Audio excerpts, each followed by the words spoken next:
Hello and welcome to another edition of Critical Q&A, the show where I answer your questions based on what you've left for me in the comments section of my Q&A videos or have sent to me by email at askchrisshelton@gmail.com. I wanted to let everybody know, in case you hadn't noticed on my channel, that I have now begun the series I was threatening to do for a long time now on the basics of Scientology. That has officially started and will probably be rolling out on a fairly weekly basis every Thursday. We'll be putting these things out. Some of them might take a little bit more than a week to research on a couple of these topics, now that I'm looking at, you know, what it's going to take to really dig into the details of where Hubbard came up with some of this stuff and talking about the pros and cons of it. But I think for the most part we'll be rolling these things out, and it'll be fun and interesting, and I look forward to your feedback on those. And I also want to encourage you guys, if you have not checked out that video that I made a couple weeks ago about Bill Gothard and the IBLP, the Institute in Basic Life Principles, I really encourage you to check that out. For those of you interested in Scientology, I think you'll find fascinating and horrifying parallels between these groups, and of course the Gothard thing has actually, you know, reached out into society in a number of ways, and through you know, some political connections and stuff that are also equally horrifying. So something I want to get out there and expose and let people know about, so that we can do something to curb the influence of these destructive cult groups out there. That is the purpose of why I do what I do here. So that all being said, we've got some great questions this week, so let's go ahead and get to it. Ludwig, Sebastian, Whitman. Hey Chris, love your work. What references to National Socialism does Hubbard make in his body of work? Seems to me that he was fascinated with Hitler. To my knowledge, he never says so, but his fascination with building an organization that is inherently fascist does hint in that direction. Also, I want to remind you of a question I asked in the commentary section of an earlier Q&A episode, where I asked you about a reference in Blue Sky to Hubbard making splatter movies. Well, I don't know anything about Hubbard making splatter movies. You might have to re-ask that question, because I looked and I couldn't find it. So anyway, just go ahead and resend me that one, Ludwig. But as far as the Nazis, or the National Socialist Party, or National Socialism, Hubbard didn't really talk about it a lot. And this is kind of the reason I'm bringing this, answering this question, is because it's similar to an earlier questions I've also been asked about Hubbard with Stalin and, you know, Pol Pot and, you know, the other totalitarian leaders and totalitarian authoritarian systems of government, and, you know, whether Hubbard was involved with those things, studied those things, you know, modeled Scientology after those things. Hubbard's references to Nazis were always in the negative. You know, Hitler was a bad guy. There was one reference he made to Hitler being sent into Germany in a curtained off or blacked out train car from Russia, some sort of conspiratorial sort of thing, that Hitler was planted in Germany as some sort of you know, installed dictatorial leader or something. I don't know. It's one line of one policy letter. Hubbard did not elaborate on it that I ever saw, other than that one line. But Hubbard put out a lot of writing that was anti-totalitarian, that was anti-authoritarian, and positioned Scientology as the thing that was the remedy or cure for authoritarianism and for enslaving man, and you know, by man I mean mankind, right? He was kind of, you know, always positioning Scientology as the antithesis of those things. And I think from a PR, you know, from a positioning perspective, that's of course what you would want to do in setting up an authoritarian totalitarian control system.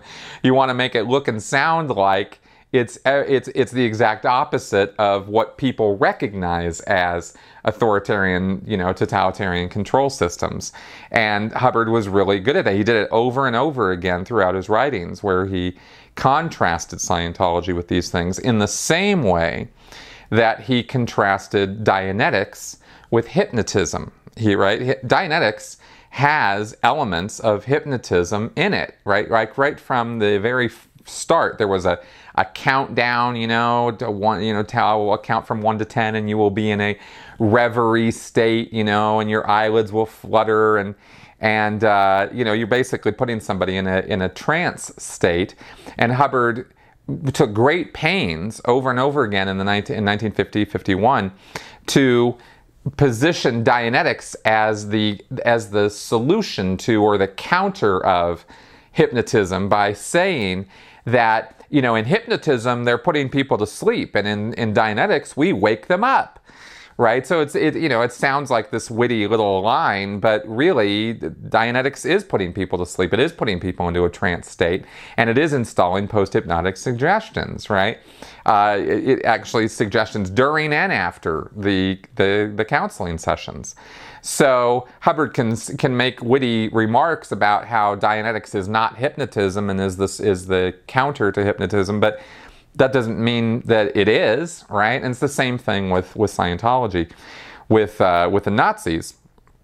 I mean, the knowledge report system, the ethics system, the controls on every aspect of a person's life, the lack of privacy that Scientologists experience within the church, all of those things are earmarks of totalitarian control systems. But because Scientologists believe that it's all for the greater good, right? Because Hubbard again took pains to say that it had to do with one's intentions, right? You might use totalitarian control methods, and Hubbard didn't word it that way, but when he was justifying the heavy ethics, knowledge reports, these control systems, he would say, but of course, yes, those look like totalitarian control systems, but we have the best of intentions. We're freeing man.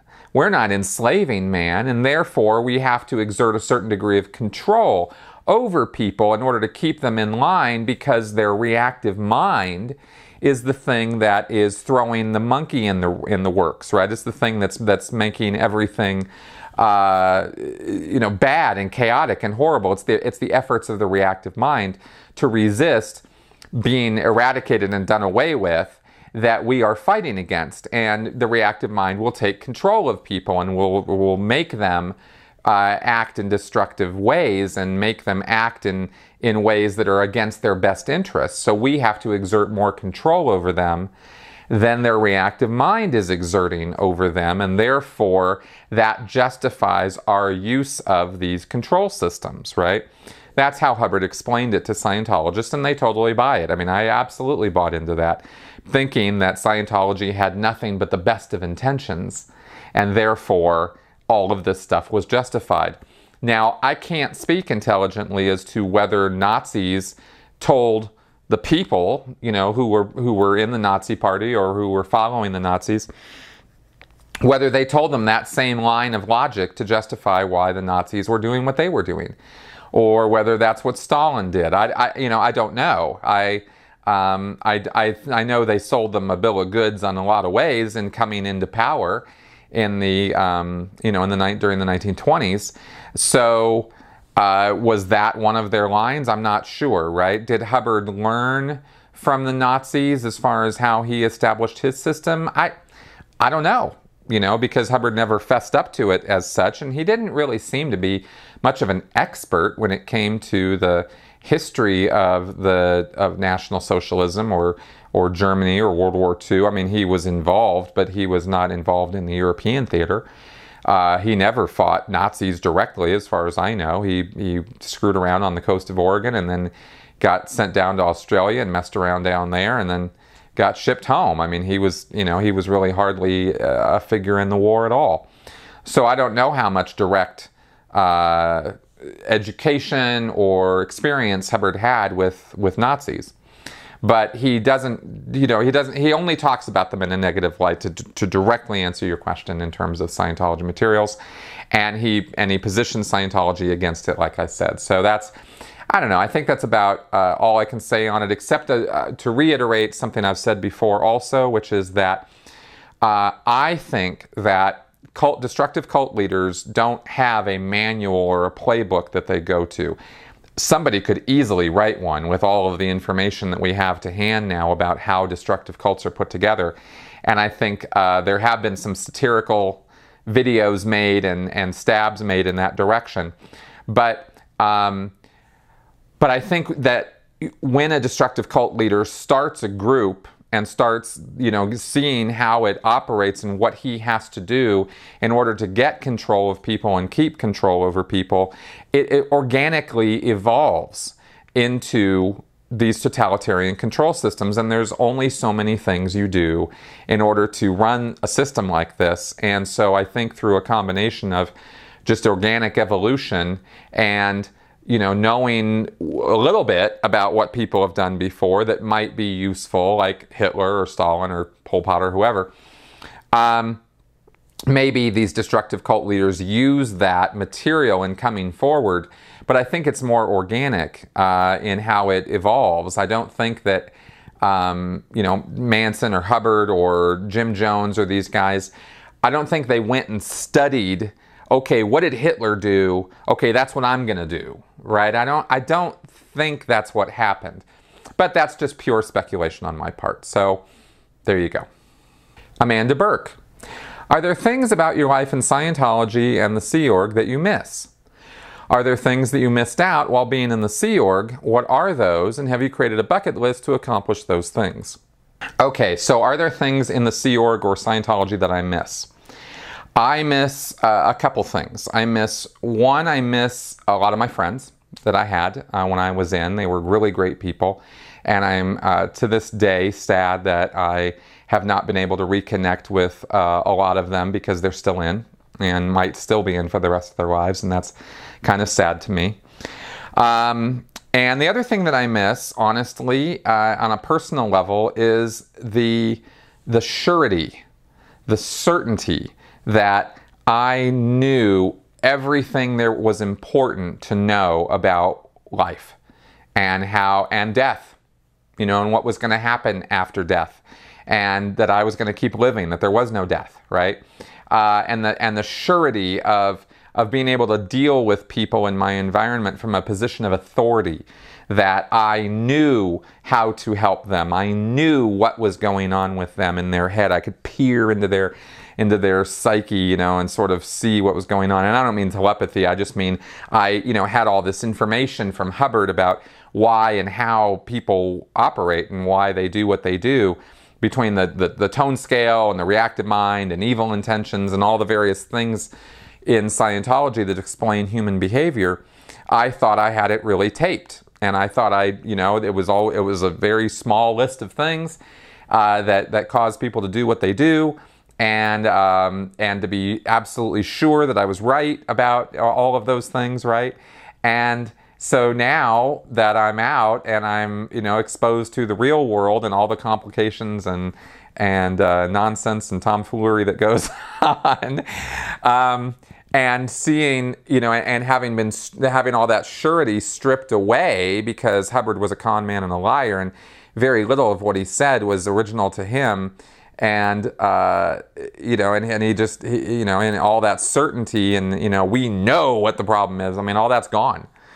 So now all the complications of trying to explain and understand why people do what they do and how people do it and all that. I mean, now it's just tons of question marks and tons of new things to figure out, and much more involved and complicated questions and answers, because we get into sociology, psychology, neurology, like all these things as to like, why do people do what they do? So I miss that, because it made life a lot simpler. Life was very easy as a Scientologist and as a Sea Org member, very uncomplicated. And I think that now that I sit here talking about this, I think that's one of the draws to destructive cult thinking is, or maybe not even destructive cult thinking, but just that level of simplistic thinking, the one size fits all, I understand what it is that makes people tick kind of thing. that's rampant throughout pseudoscience and all these woo kind of things that people get involved in.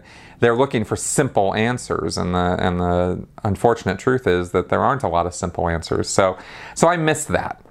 As to things that I missed or didn't, put on my bucket list or whatever when I was in Scientology that now I can accomplish, that I am now doing, right? All kinds of things. I had a long list, and I mean I had a list of movies to see and TV shows to catch up on. It was long, and I have caught up on all of it. I think I haven't watched all the episodes of South Park. I think I watched through like season 8 or something before I was like, okay, I think I got South Park. So I haven't watched the rest of it.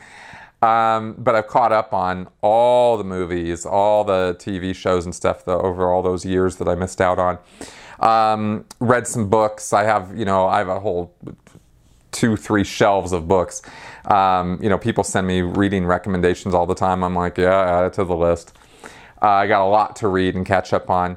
But I did manage to get a little bit of travel in before I left the Sea Org. I traveled around in the Western United States, and I had boots on the ground in every single state west of the Mississippi, which was really cool, except Alaska. So that I managed to accomplish while I was in the Sea Org in the last years that I was in, and actually helped me get my head out a little bit so I could get out of the Sea Org. But I really would like to do some international travel. I really, really, really need to get to Australia, and then Europe are my plans on that, and maybe South America at some point. So that is Africa's not on my list at all. just to make that clear, Southeast Asia, Africa, Antarctica, no, not on the list. Anyway, so I'd like to do some travel. I think that would be really, really great, but that's, future sort of thing, not anything immediate.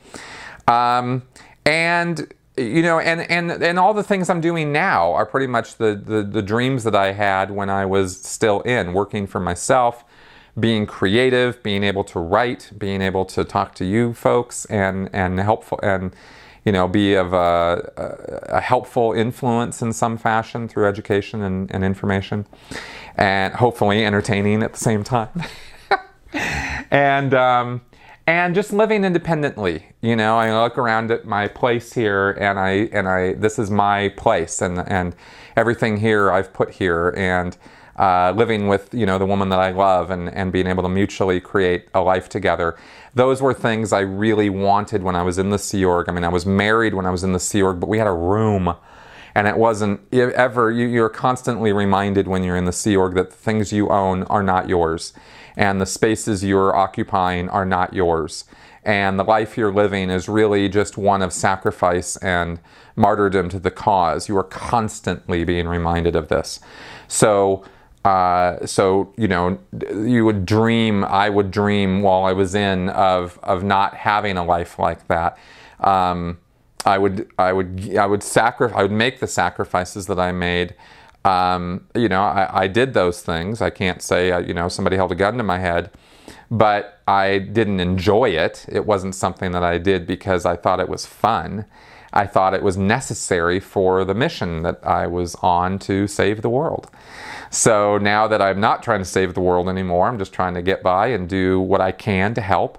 It's a whole different ball of wax, it's a whole different ball game. So I guess that's pretty much everything I can and should say at this point, because I've probably rambled on a little bit much, but that's my answer to the question.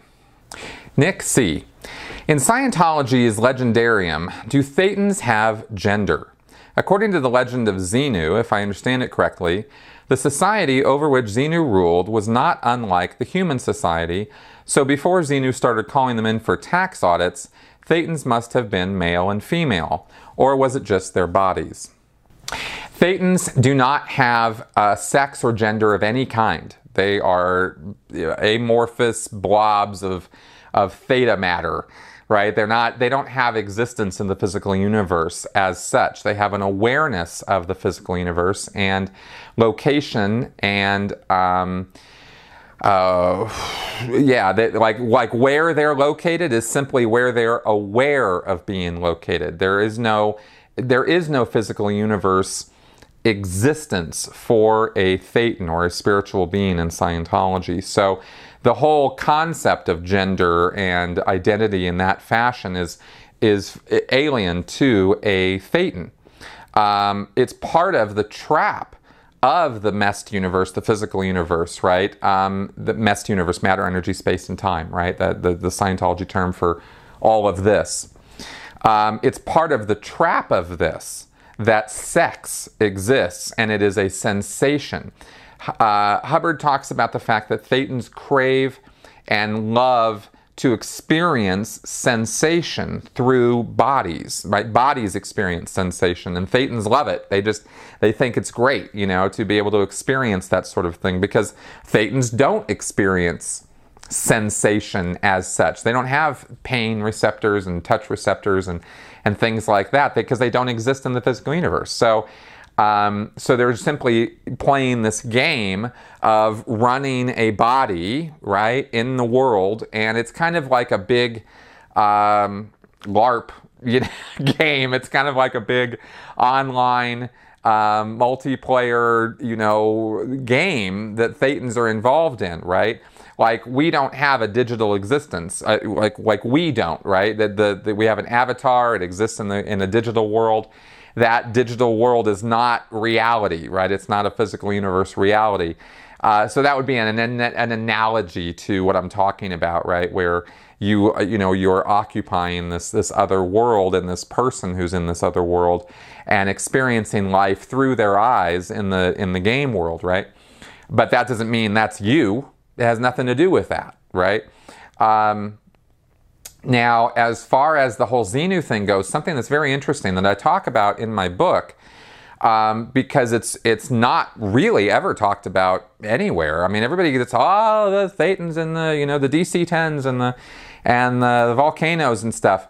But there's a lot to the Xenu story that is missed. And one of the things that's missed is that, yes, it was a human-like society before Xenu did his, galactic genocide, but life was very, very different before that whole thing went down. There wasn't religion as such.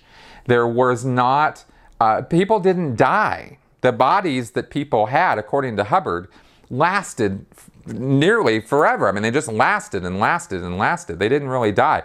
You could kill them in accidents and stuff, and Hubbard talked about how people would sort of have, accidents to get rid of their body, and they knew that they were going to come back around and get another body. And he doesn't really get into female-male thing. I think bodies were created the same way we still do, through sex, I think. But the Xenu incident and all of the, there was a lot of, after all the volcanoes and the explosions and all that, there was all this implanting that occurred where people were sat down and before all these, screens and implanted with all these ideas. And a bunch of those ideas had to do with religion. Hubbard says that all of Catholicism and Christianity was installed at that point, all the symbology of it with the crosses and the angels and devils and all that. And the idea of aging and mortality of bodies came in at that point. And obsession with, if I remember right, there was, a certain degree of obsession with sex. And, because when you decrease the amount of time somebody's living, then you increase the obsessive behavior about sex, because sex results in more bodies, or you're making babies, right? Which results in more bodies for a thetan to inhabit after his current body dies, right? And when you don't have to worry about that, then sex is not really, such a big thing. It's fun, it's a fun sensation, but it's not something you would obsess about as far as making babies and stuff, right? If you had a body that lived thousands and thousands of years, having a baby and raising and, making a family and stuff might not be such a big deal.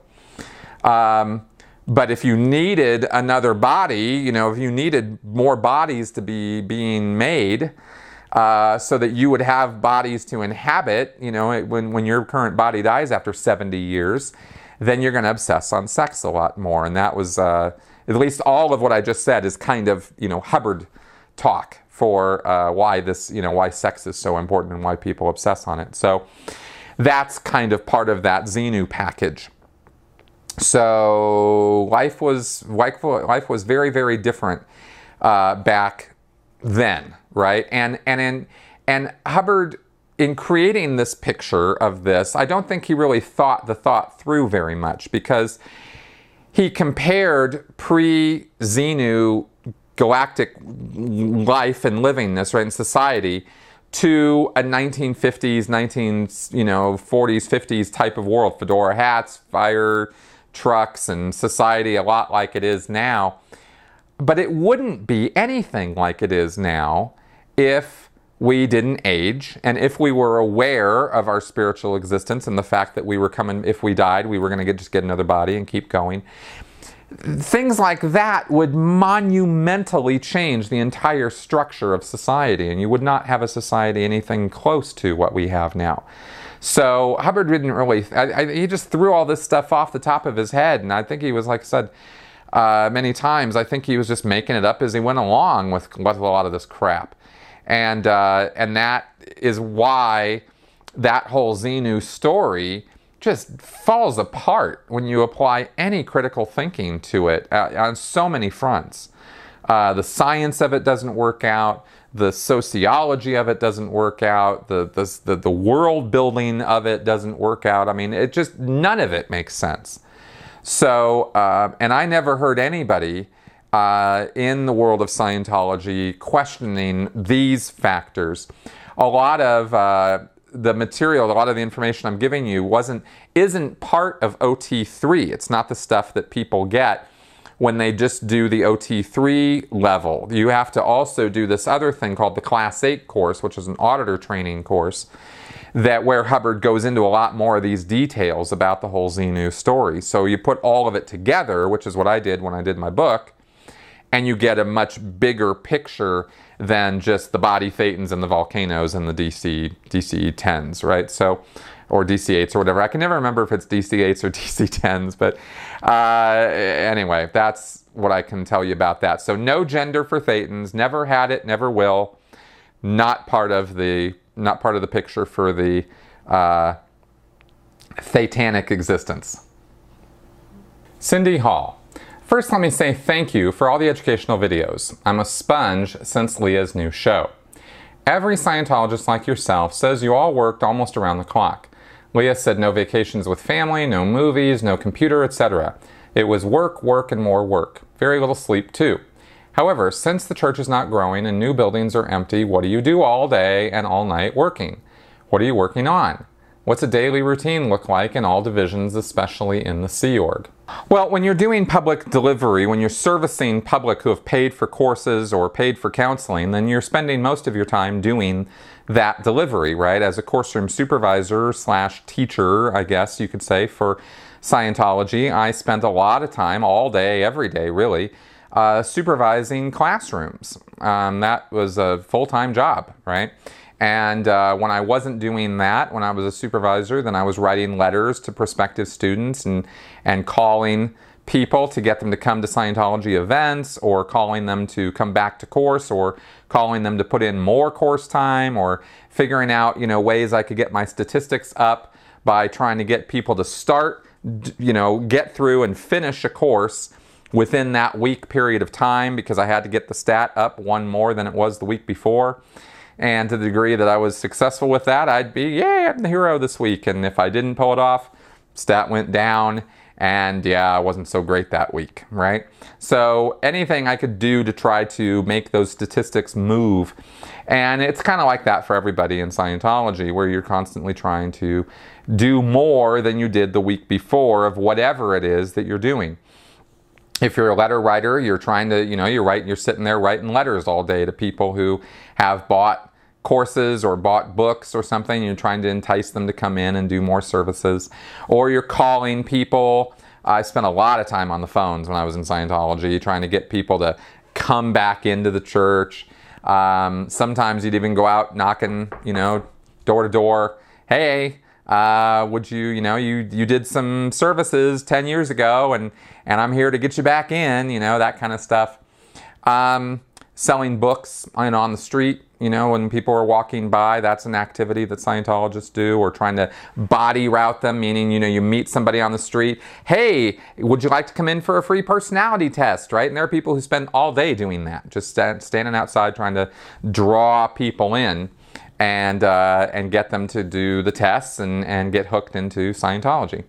So, all kinds of administrative work, keeping the books straight. And, even if they're not making a lot of money, you still have people in Treasury who are keeping the files straight, doing tax audits.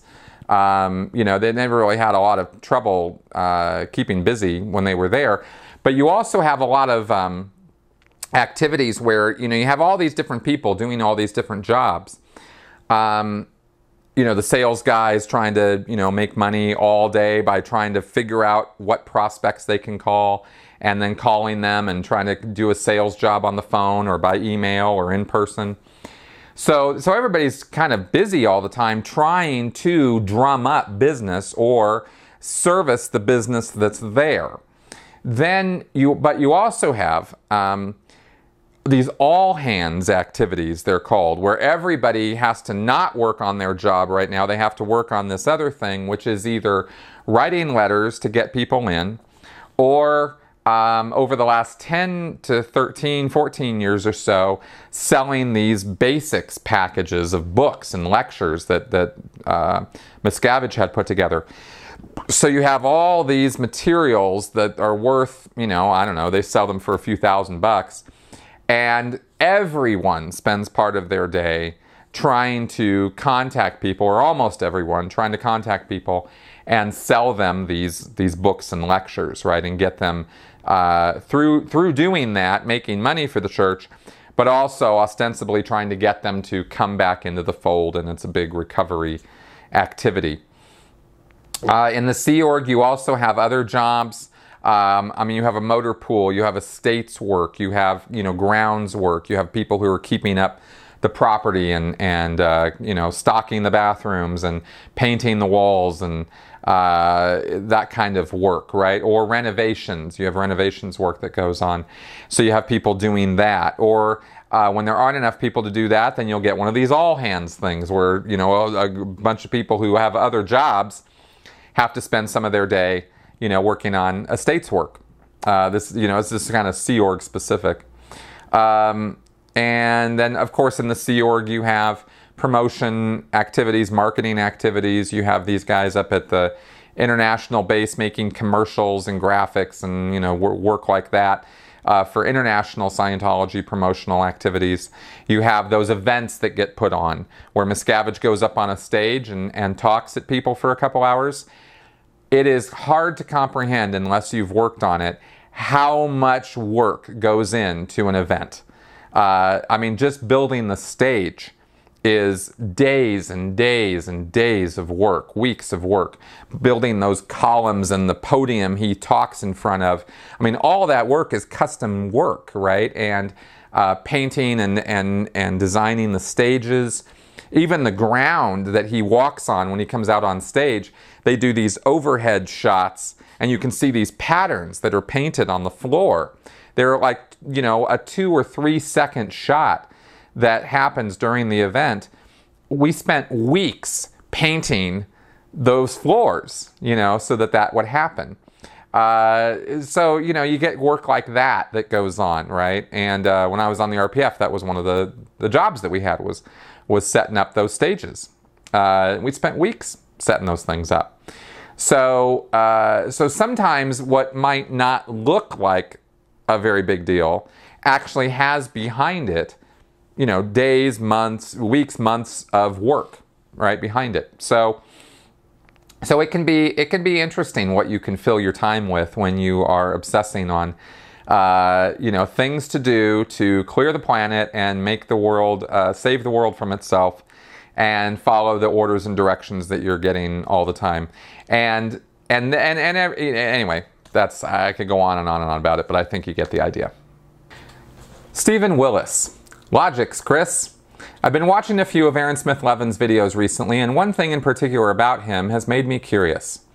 Aaron is clearly quite a successful guy thanks to his research firm, but this success only came after he was declared. Given Scientology teaches the life of an SP is meant to be a terrible existence mired in chaos, how would Scientologists rationalize Aaron's success when his life should be in pieces? Back when I was a fundamentalist Christian, my church would have rationalized any successful business owned by a major sinner, like a brothel for example, as being assisted by Satan and his dark forces in their crusade against righteousness. Does Scientology have a similar mechanism to explain away success where it shouldn't exist? Yeah, I've talked with Christians about this and people who used to be involved in those kinds of things, but I think there's a difference with Scientology because, you know, there isn't a Satan figure as such in Scientology, some, you know, evil, malevolent force that is constantly like, you know, preying on man. There's a reactive mind, but it's not really a sentient force. It's sort of personified as this sort of this independent thinking thing that, you know, preys on you, but it's really, you know, just part of you. So I think this is one of the reasons why in the world of Scientology, disconnection is so important. Because when they cut ties to a suppressive person, the Scientologists don't think about those people anymore. They don't look at them, they don't pay attention to them. You'd have to become famous, like, you know, Leah Remini, to even get on a Scientologist radar in terms of success following, you know, being declared as a suppressive person, right? And of course, the Church of Scientology does nothing but denigrate Leah's success and Leah's status as an actress in order to, you know, convince Scientologists that she's failing miserably and she's, you know, just doing what she's doing in some desperate grab for money and blah, blah, blah, blah, blah. All bullshit, by the way. Leah's doing just fine. But the church has to make statements like that about her to deal with its membership who are going, yeah, what's up with Leah? But somebody like me, for example, I'm doing great. Right? I'm very happy with my life and things are moving along at exactly the way they need to be going, right? I could use a few more Patreon supporters, but other than that, hint, hint. But you know, success-wise, I'm doing fine. But Scientologists aren't going to know that because, you know, they can't have anything to do with me. That wall that comes down on disconnection is an impervious wall, right? It's supposed to be. So Scientologists don't really think about or watch or look at ex-Scientologists and go, why are they successful when they shouldn't be? They just put it all out of their head entirely, right? And so, you know, if they let it in, if they let, you know, news of us into their lives, then that's already a sign of disaffection with the church that they are even looking in our direction or paying any attention to us. And of course, they'll see that we're doing just fine for the most part.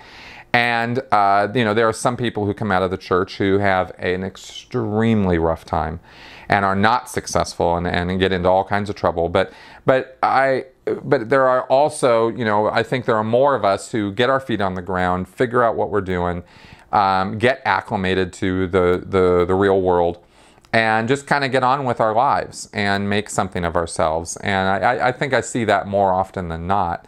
And so Scientologists just basically don't pay attention to us. And I think that's really more of the strategy with disconnection to deal with that question, okay? In the Christian world, you don't have such a stringent and enforced wall of distance and disconnection that occurs, right? In some places you do, but for the most part, Christians still see and, you know, interact with former members, and so they're more open to that, so they have to come up with some rationalization or justification for why that person left the church and is still doing well. And so you get the whole, well, Satan must be helping them with their lives and stuff, and, you know, this kind of stuff. So anyway, that's sort of my thinking on that in a short answer. Whoa! It is time for Flash Answers. Nick Aloya. So when you marry in Scientology, is it an eternal bond? Do they address this in their marriage ceremony? Obviously, this would make it tricky when you have to pick up a new body. No, as far as I remember, it is not an eternal bond.